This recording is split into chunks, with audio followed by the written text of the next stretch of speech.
Más extraño aún, es que en 1934 en Texas, se encontró un martillo incrustado en el interior de una roca. La madera se encontraba petrificada, y la cabeza de hierro estaba fundida con la piedra que lo alojaba. Es evidente que para que el martillo terminara en esa ubicación, se tenía que haber construido antes de que la misma roca se formase, y para que esto sea posible deben pasar aproximadamente 140 millones de años, lo que lo ubica mucho antes de que el hombre apareciera sobre la Tierra según la ciencia. El martillo se encuentra en el Museo de Somerville, Texas. Como dato interesante, con respecto a las teorías científicas, siempre llama la atención ver cómo se refieren a la naturaleza como si tuviera inteligencia. Por ejemplo, en la selección natural, ¿es acaso que disfrazan a Dios o los dioses como naturaleza para evitar darle la razón a quienes debaten sus ideas? La naturaleza crea, la naturaleza selecciona. ¿Acaso la naturaleza es Dios? Otro dato importante es que el mismo Darwin siempre contempló la idea de un creador. ¿Será este la citada naturaleza? Es impresionante ver en sus enseñanzas cómo se refieren a la naturaleza como si de alguien inteligente se tratase. ¿Será Dios? No. Claro que no. La ciencia jamás aceptará a Dios, porque el ego es demasiado grande. Sin embargo, los mismos científicos no se cansan de jugar a querer ser dioses. Hemos sido testigos de cómo estos hombres de batas blancas con la bandera de ciencia en alto quieren sentirse deidades. Empezaron clonando un ratón, y no cesaron. Después vino la famosa oveja Dolly, y de ahí vinieron los animales transgénicos. Sin olvidar los alimentos vegetales que no son más que veneno para nuestro cuerpo. Punto importante que tocaremos más adelante. ¿Quién recuerda a la niña Eva? El 26 de diciembre del 2002, Brigitte Boisselier, directora de Clonaid y obispo del movimiento raeliano, anunció el nacimiento del primer ser humano clonado, una niña a quien llamaron Eva, clonada de una mujer estadounidense que donó su ADN para el experimento. Pero por si eso fuera poco, otros científicos preparan el denominado Proyecto de la Segunda Venida, donde la ciencia a través de la clonación planea traer de vuelta al Mesías por medio de la sangre de la verdadera sábana santa de Turín. Insertarían el ADN ya identificado en el óvulo no fecundado de una mujer virgen.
Sumeria era una región que pertenecía a la antigua Mesopotamia.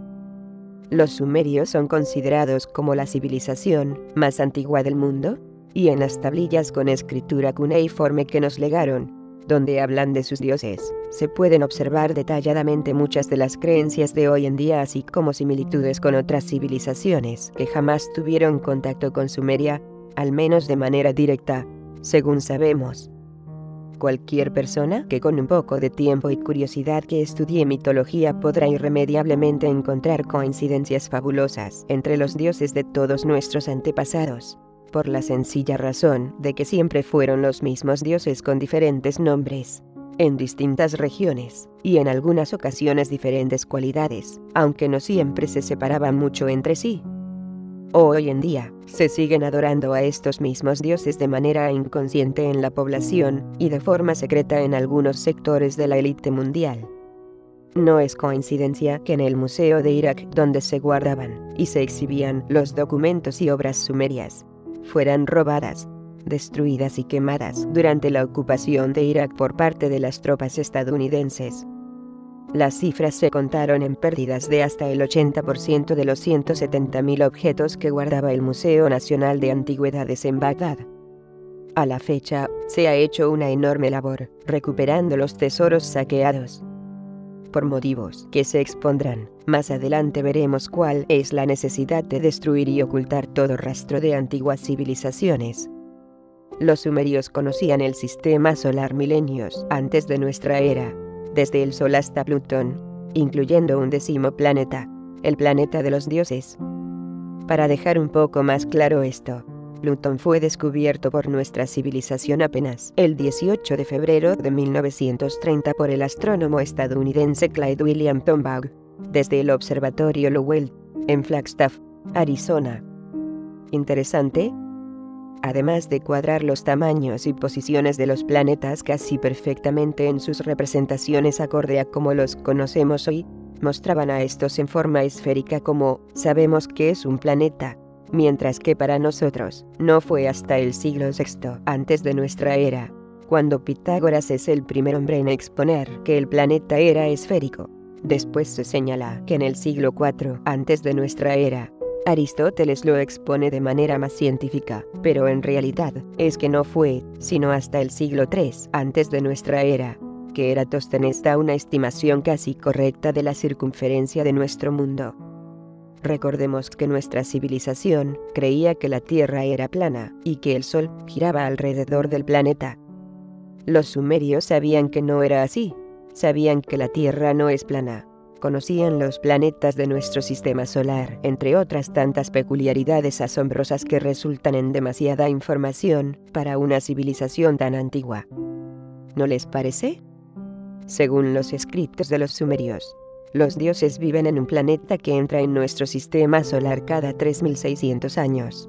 Eventualmente su regreso coincide con el año 2012, según las cuentas de algunos expertos. Incluso el conteo que empezaron al parecer los olmecas, que hoy se acredita a los mayas, coincide también. Los sumerios llaman a este planeta Nibiru. Actualmente se conoce con más de 30 nombres, y ha dejado rastro no solo en las tablillas sumerias. Por ejemplo, en la Biblia, se le llama Genjo. Incluso hay quienes lo señalan con 2 nombres que ya conocemos muy bien.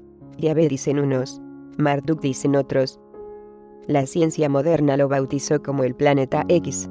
Por décadas han intentado encontrarlo, sin éxito comprobado, al menos para nosotros. Las masas. Las tablillas sumerias son el eslabón perdido que la ciencia busca.